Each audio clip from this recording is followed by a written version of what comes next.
My name's Larry Clements. I came here because I absolutely love the challenge. I'm at X-82nd Airborne. I go towards the battle. I don't run away from it. I'm Brock Martin. I'm the owner of Warfire Forged. We make a lot of fantasy blades. I'm gonna be the next Forge and Fire champion because I'm determined to win. And I may or may not have poisoned the other contestants. My name's Terry Mitchell. Once I learn something, I want to just do it all the time. So I have made over 4,000 knives in 4 years, and I'm just gonna run with it till it dies. My name is Paige Steinhardt. When I was 19, I learned how to forge iron, learned metallurgy in the process to the point where I ended up as an associate metallurgical engineer. Got to work on the space shuttle engine nozzles with a 9th grade math education. Bladesmiths, welcome to the Forge. You guys are here to compete for $10,000 and a title, all under the scrutiny of our panel of expert judges. World-famous bladesmith Jason Knight, historic weapons recreation specialist David Baker, and edged weapons specialist Doug Marcaida. I'm sure that before you came to this forge, you practiced making a signature blade in your signature style, but that's not what we're gonna be doing today. On your anvils in front of you is a piece of W1 steel. Your first round challenge is to use that steel to forge the kind of knife Jason Knight is known for. The famous kukri. I get an instant knot in my stomach. This is one of the hardest blades I've ever made. Oh my. One of your challenges is the edge geometry on this knife. There's certain places where it's thicker and certain places where it's a lot thinner. Let's see what you can do. The width of your blade at the base must be at least 1 1/4 inch, and at the swell in the blade, it must be at least 2 1/2 inches. Keep in mind that in round 2, you'll be putting handles on your blades to turn them into fully functional weapons that will then be tested for strength and durability in a tree chop and for edge retention in a 2-inch rope slice. Keep in mind that when the time runs out and the judges have evaluated your work, one of you will have to surrender your blade and leave the forge. Good luck, bladesmiths. Your 10-minute design window starts now. This is a difficult challenge. Yes. And they have to adapt their skills to make this blade. The hardest thing about the kukri is when you are making this transition between skinny to thick, becomes kind of tricky. Most bladesmiths have to figure out how to do it. Usually you're working towards a point on most knives, and you taper off as you go towards the point. With a kukri, you gain metal as you go out towards the point. You have to almost put your mind in reverse when you're forging it out. I've worked under some of the greatest masters in the martial arts. When it comes to facing a competition, having that background puts you on a different level. I am not playing checkers, I'm playing chess almost all the time. We have to make a kukri out of this giant chunk, soup can-sized chunk of W1 steel.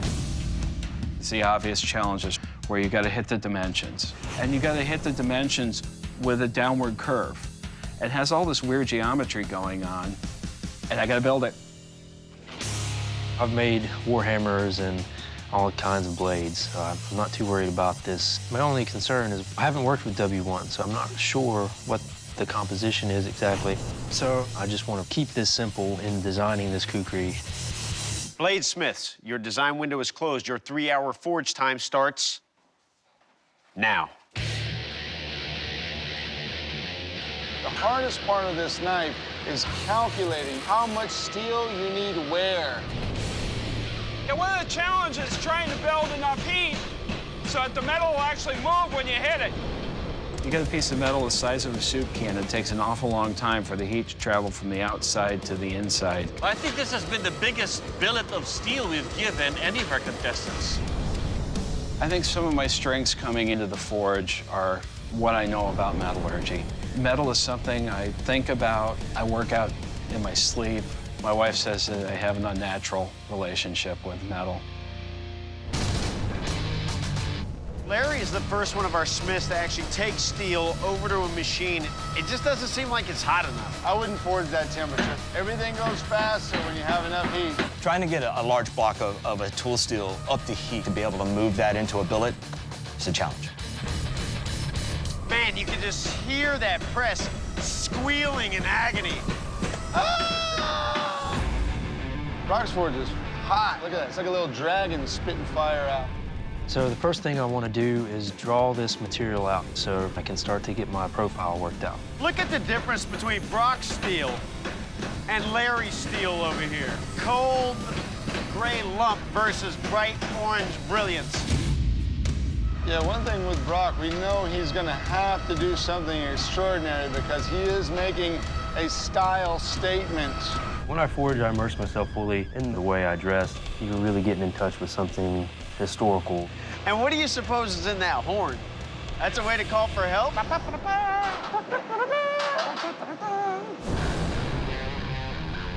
I feel like bladesmithing brings joy to me that a lot of other things haven't. When I was younger, I concentrated a lot on material things, and then I lost everything I had, including my wife, our house, all of our land, everything. So I started fresh with my old pickup and about $12 in my pocket. That's what's great about life is we can start over every day. That's why I'm here. Whoa! It kind of shocked me how hard the metal was to forge. There's gonna be a lot of wrestling with it, so I'm hoping that I can out-wrestle it. Cage's blade has quite a belly, Which could lend itself nice as a chopper. but the balance of that remains to be seen. I'm working with this thing, and it's ugly. But until I have more heat out of this forge, I can't make the steel do what I want. So I put some more fire brick on top of the forge, trying to insulate the forge to keep my heat in. Never made a kukri, but making a kukri out of a soup can, that's a whole nother ball of wax. 90 minutes has elapsed. Make it happen. You're scaring me, man. Brock, he's the only one of our smiths who's not trying to work the whole bar of steel. He's just working what he needs. I need another 3/4 inches in the belly of my blade to reach the minimum, so I've got to stretch it out quite a bit. Binga, binga, binga, binga, binga, binga. He can swing a hammer, no doubt. I need to get this to the right parameters so I don't get eliminated for something foolish. You know what? Brock's blade actually looks like a kukri. That's because he's got the elven boots of knife making. Gosh, I know, man. I gotta get those. Woo! I think I need to work it just a little bit more and I'll be done. Well, it's warm. I'm glad I didn't wear my thermal or a vest. Larry has drawn out his weapon. Now it's just a matter of trying to find that kukri shape into it. Oh, look at that fan. Don't you wish you had a fan? What is that? There's a number of fan weapons because being able to attack with a fan is a weapon of surprise. You got That's a fan? cool. My favorite part of the fan, to be able to cool off next to that 1800-degree heat. I want that. So I get it to the shape I want. I want to keep the spine of the knife a little more soft so that if the knife is tested, it won't be more out to break. What's he doing with water? So I need to do a differential quench. It's gonna quench in that water? In water? This goes against everything that you guys have taught me about blade making. W1 can actually be quenched in regular old water, too. Should it? No, it shouldn't be unless you know exactly what you're doing. And the success rate is, Exponentially lower Yes. than quenching in oil. let's just wait and see what happens. No. He just quenched in water. What do you wind up with? Cracks. Quenching in water is something that I typically do. I'm used to it. It's a comfort factor for me. I'm just hoping that it works out. You have just 30 minutes remaining to finish your blades. That clock is killing me. Page, he's been banging on the tip of that knife for quite a while, and it's not changing. I mean, honestly, he'd be better off letting that cool and grinding it. The thing looks like a turd. It's got lumps, it's got wiggles, it's got warps. So I go over to the grinder and just start hogging off metal. Look, all right. I hate to do that much grinder work. I'm a guy who likes to forge almost to finish. So this is killing me, but it's triage. Larry does have a kukri shape, but that handle is just very wide. Larry has not contoured his handle at all. I've got a blade, it's a kukri, it's the right parameters, but I have a square billet for the handle right now without any shaping. And I also managed to get the warp on the tang end of the blade. My brain's really spinning. I wish that the clock could stop for just a moment. I've got to start shaping the handle of my knife, but there's no way I can give the judges a warp blade. If I do, they're gonna send me home. 20 minutes! As I'm working the knife and shaping it, I'm constantly measuring, and I realize if I sharpen this knife, it's gonna put it under my perimeter. I'm trying to figure something out on it now. I find a piece of extra W1 steel, and I weld it as a fin on the spine of the knife. That gives me my 2.5 inches, and when you make a mistake, you have to correct it some way and just keep going forward no matter what happens. Man, that looks great. I've got the belly of the blade pulled out, so I should be safe on the parameters. The only guy that really showed up here with a 2-win agenda is Brock. His work is backing up that outfit. He was dressed for success. I'm coming up on my quench, and I've never worked with W1, so I'm really starting to get psyched out on how I need to deal with this. I saw Terry quench it in water, and I'm thinking maybe I should do the same. Excuse me. I'm gonna come right here. That's all right. Good. And I never use water, so. No, don't do it. Excuse me. I'm gonna come right here. That's all right. Good. I saw Terry quench it in water, and I'm thinking maybe I should do the same. No, don't do it. Oh, what are you doing? All right. Brock just did an edge quench. In the water. It's pretty ballsy.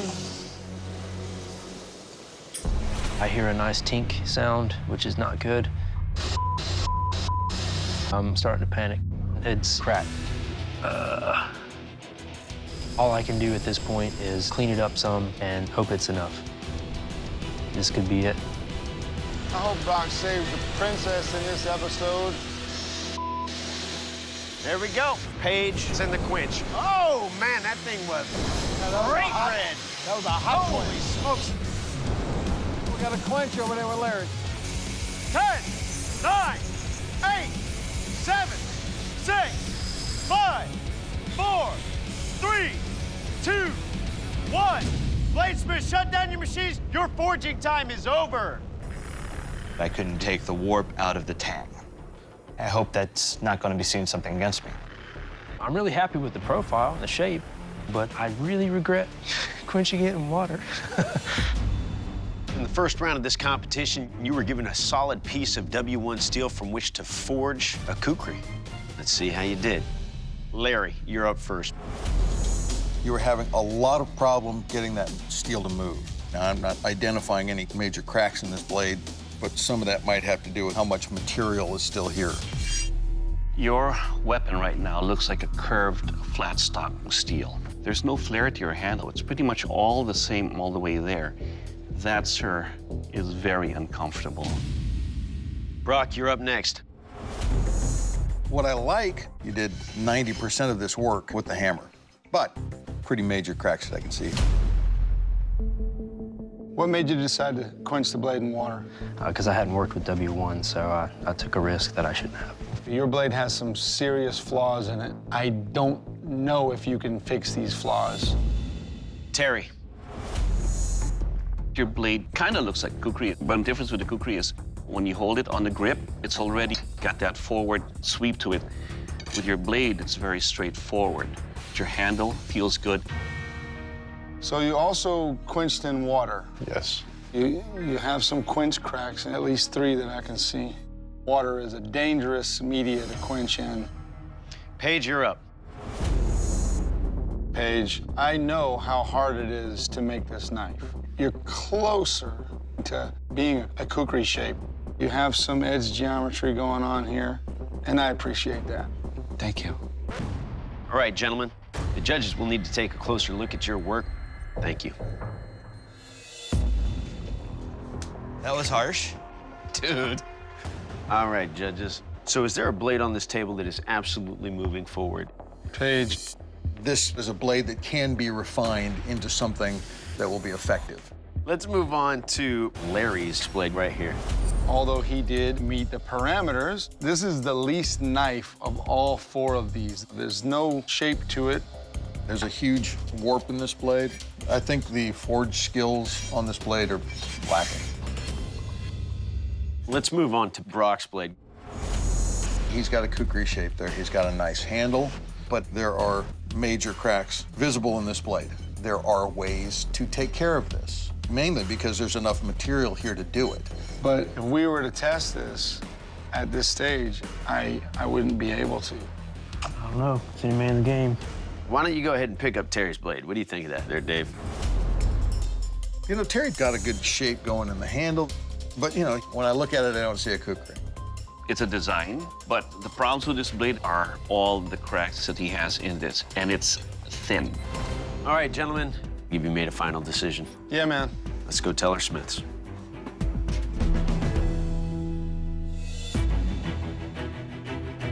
Bladesmiths, it's time for one of you to leave the forge. Terry, your blade did not make the cut. Terry, you started out with more than enough metal to make that knife, but now that blade's extremely thin. It's got 3 cracks that run almost all the way to the spine, and there's really not enough metal there to forge or grind out those cracks. And that's the reason we're sending you home. Understand. Terry, please surrender your weapon. I've been tested a lot harder than that in my life, so even though I'm going home, this is going to make me a better bladesmith. So I'm going to take that knowledge that I learned for those 3 hard hours, and I'm going to use it for the rest of my life. Bladesmiths, now it's time for the second round. Of course, in this round of competition, you'll be attaching handles to your blades to turn them into fully functional weapons. They will then be tested for strength and durability in a tree chop and for edge retention in a 2-inch rope slice. You will have 3 hours in this round. I highly suggest you address the flaws that have been identified in your blades. Good luck, gentlemen. Your time starts now.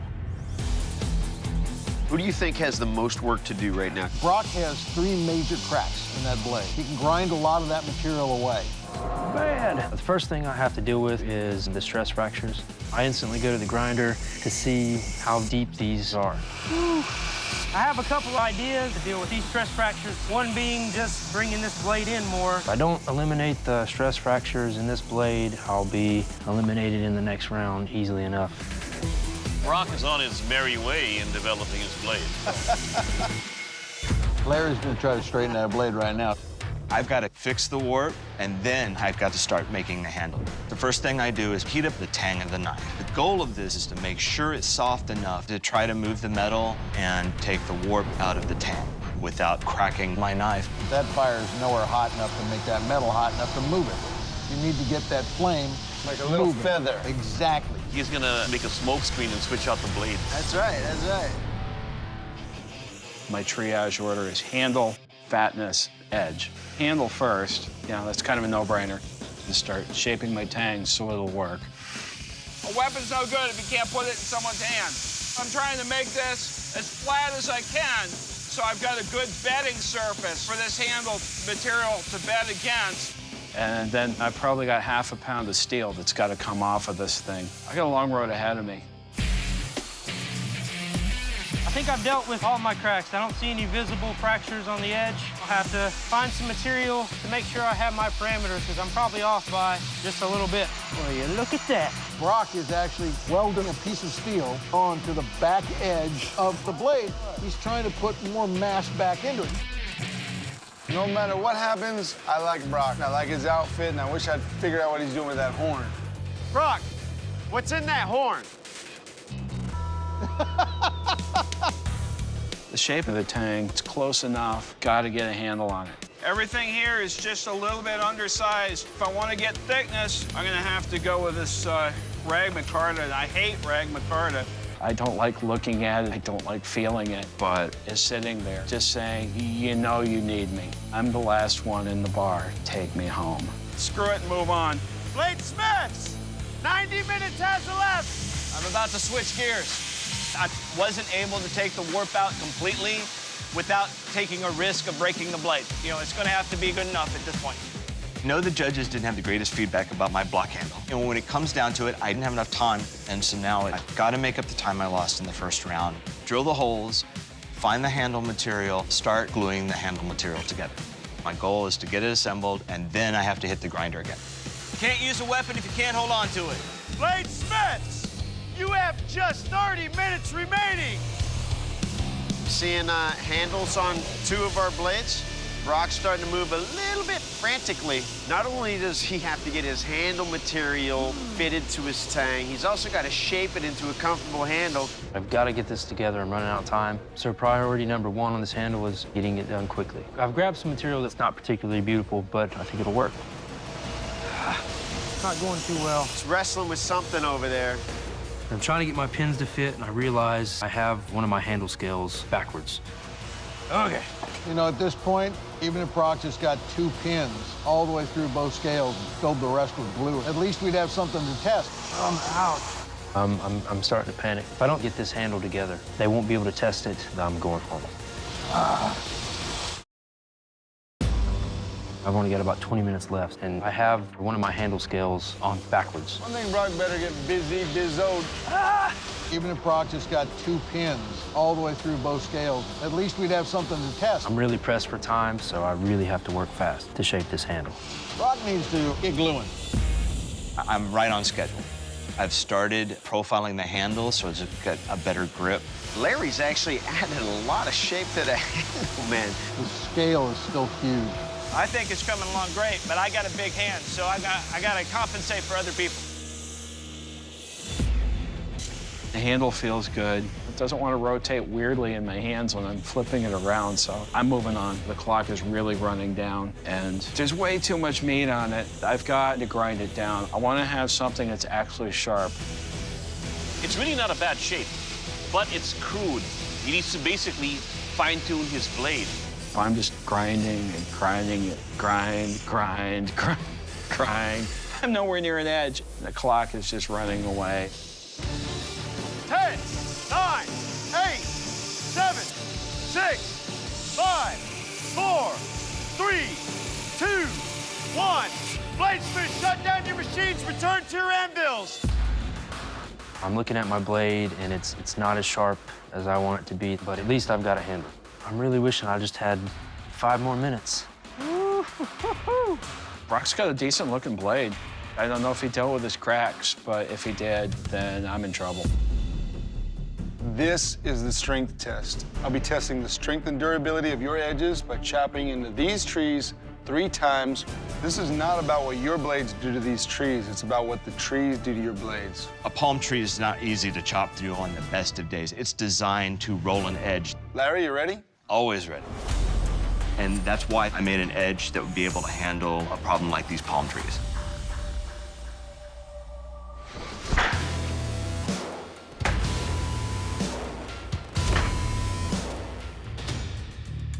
Very difficult to hold on to this knife.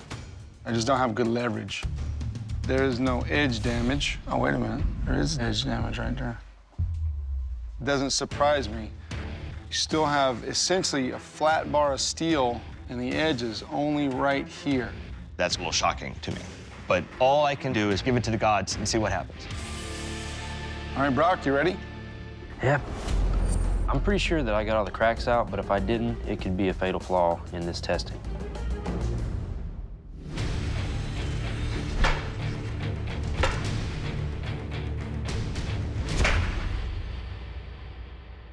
Brock, I like the way you got rid of the cracks. I'm impressed that you were able to pull that off. It's thin enough to cut, it's sharp. We didn't get any edge deformation here. Well done. Paige, you ready? Kinda gotta be. I'm feeling all sorts of nervous because I didn't have time to put what I consider a good edge on the blade.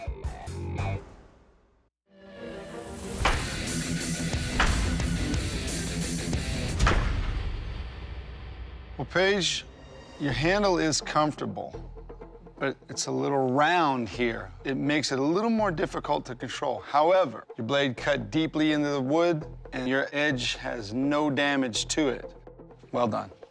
I'm doing good, but there's still a rope. Next up is the sharpness test, and for that, I'll be turning you over to Doug. To test the edge retention of your weapon, I will try to cut through this 2-inch rope by slashing it up to 3 times. Seeing my blade in Doug's hand makes me happy. He's a fellow martial artist, and I was kind of waiting for that moment.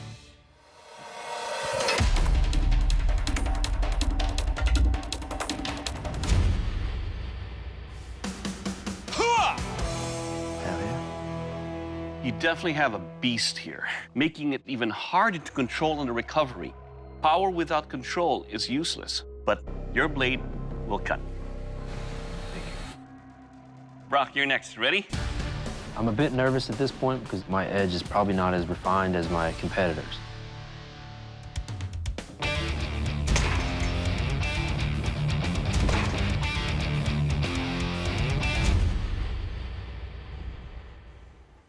Brock, what I like about the feel of your handle is that it's easy to index and know where exactly the cutting edge is. Remember, it's not about cutting all the way through the rope, but it's also about the edge retention of your weapon.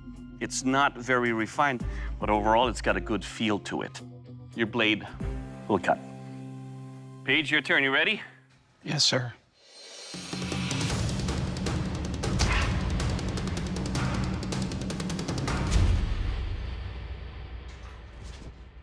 Well, Paige, your handle feels comfortable in the hand.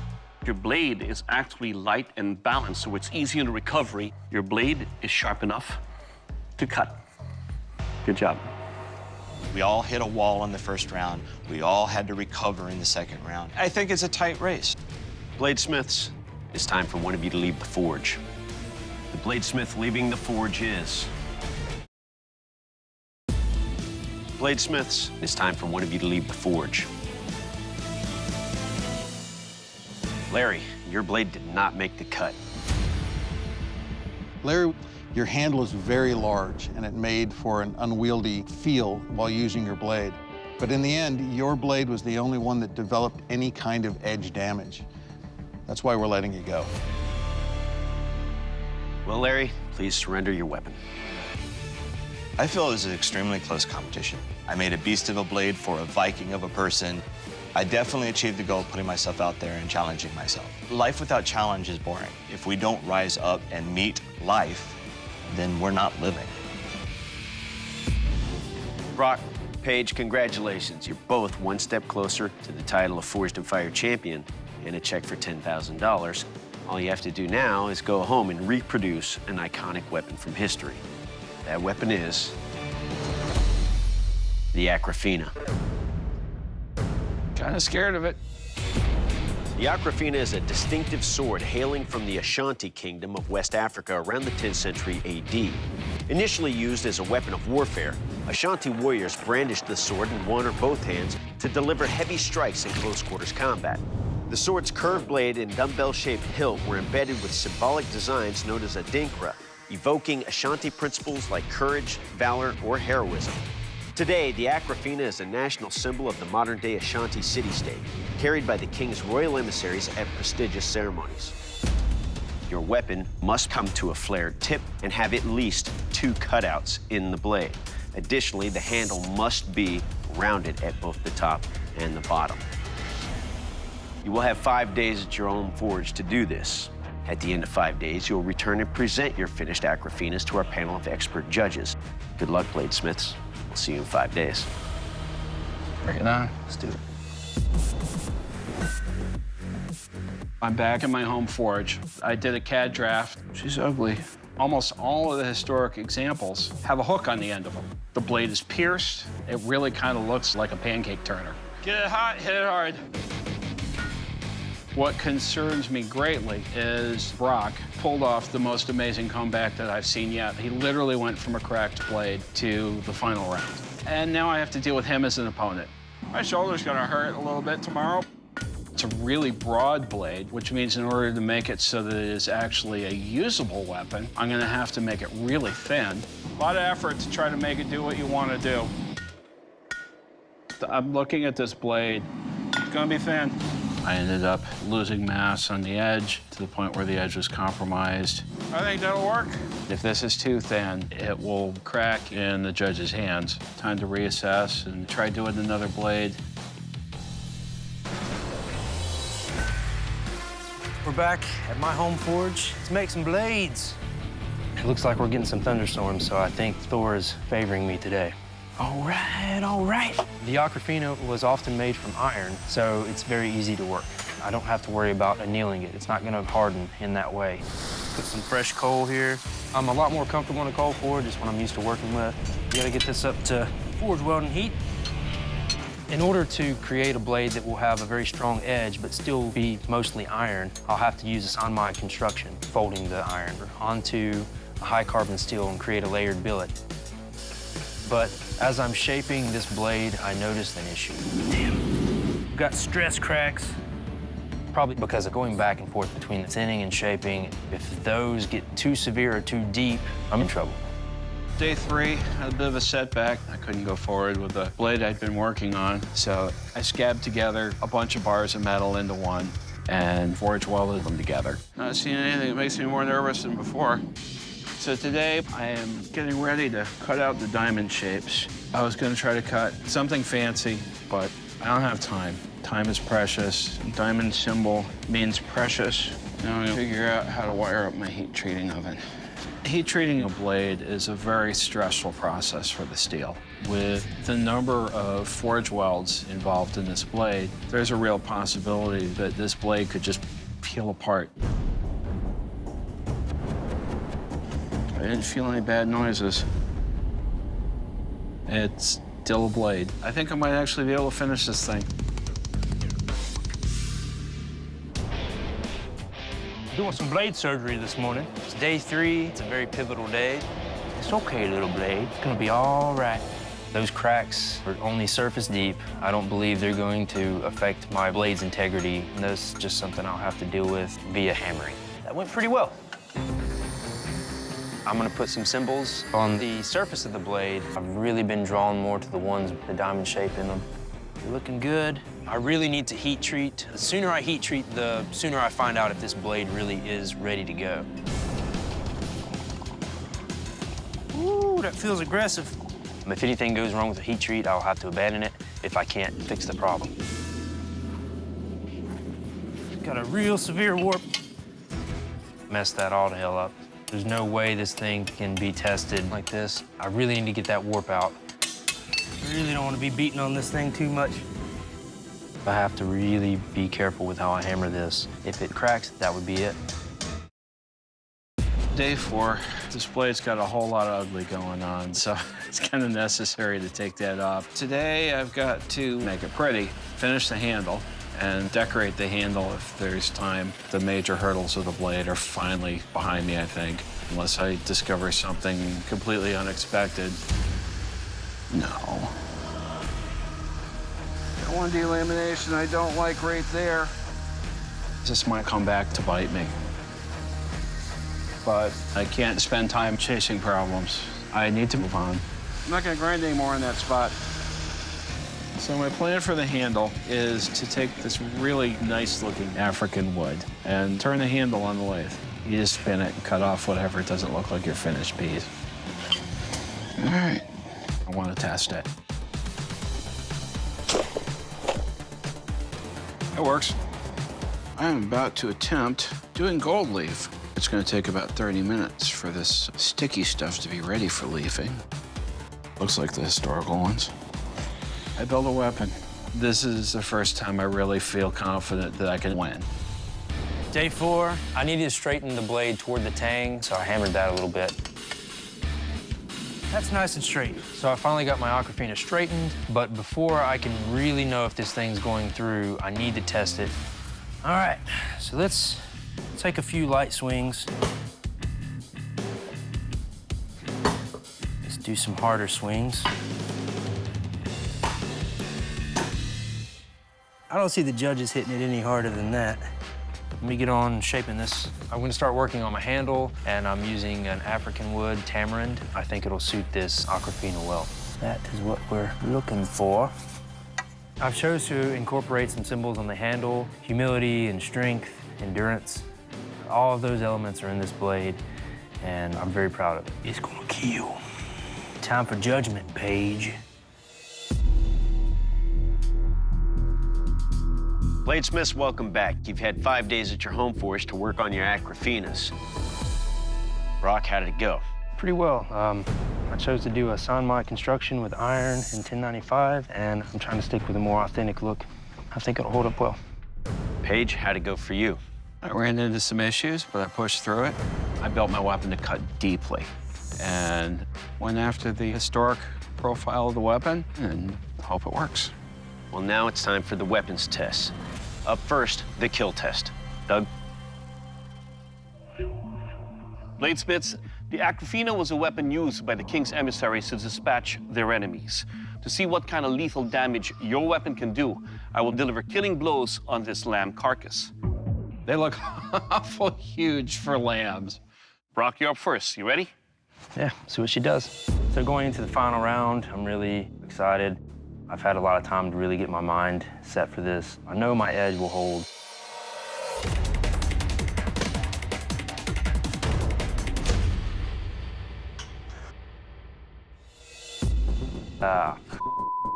Well, Brock, your sword bent. Cut around corners now. But blades bend in combat. It's reassuring to hear him say that, oh, well, blades bend in battle. It gives me some reassurance that, I'm not just out of the game. It's got a nice feel to it. I don't see any visible chips on the edge. Overall, your weapon will kill. Paige, you're next. I made my weapon to cut. The idea of hacking through heavy bones with it really has me nervous.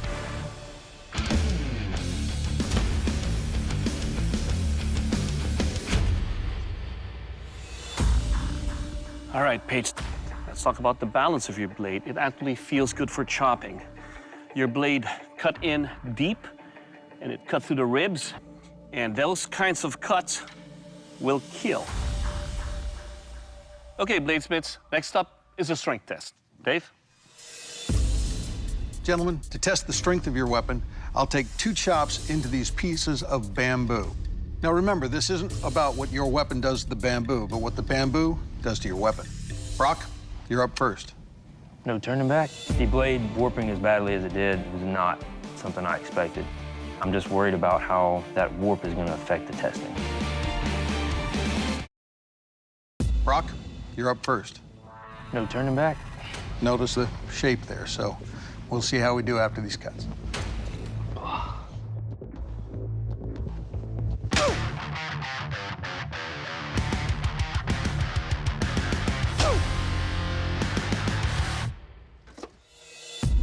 All right, so if you take a look at that, we've actually straightened the blade out quite a bit.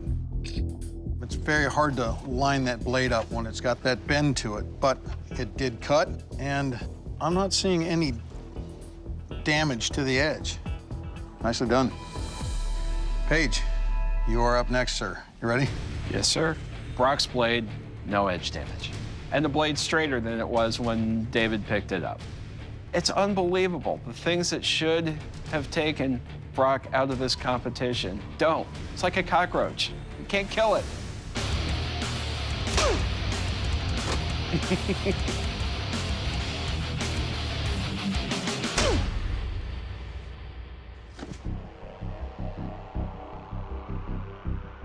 You seem to have an issue developing right there, with a flake of metal starting to come up. Things like that start to give me pause about whether that blade is going to hold up as we go forward in testing. Still sharp. All right, I'm okay pushing this onto the sharpness test. Thank you, sir. Bladesmiths, to see how sharp your Aquafina is, I will take your sword and deliver a slash across these ropes and cargo straps. Let's see how many they can cut through. Brock, you're up first. Let's do it.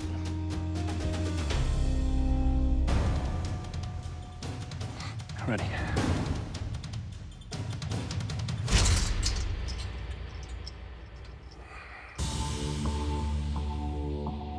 Okay, Brock, your blade was able to cut through 2 ropes, 2 of these ratchet straps, and almost to the 5th rope.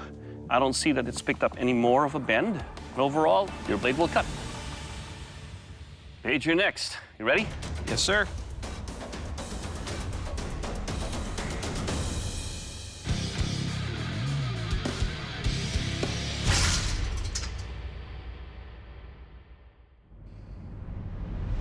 All right, Paige, we were able to cut through at least 8 strands over here.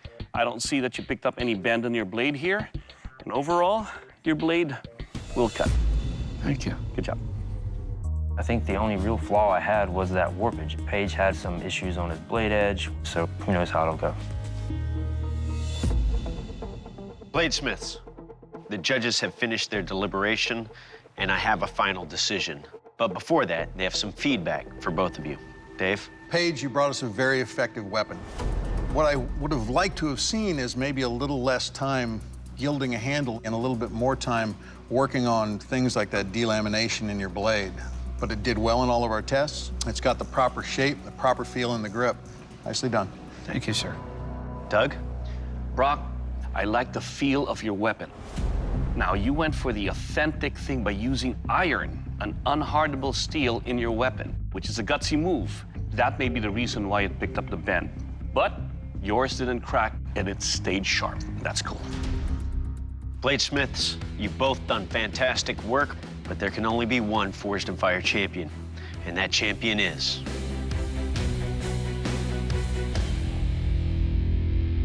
Paige, congratulations. You are the Forged in Fire champion. Brock, your weapon did not make the cut. Jason will explain.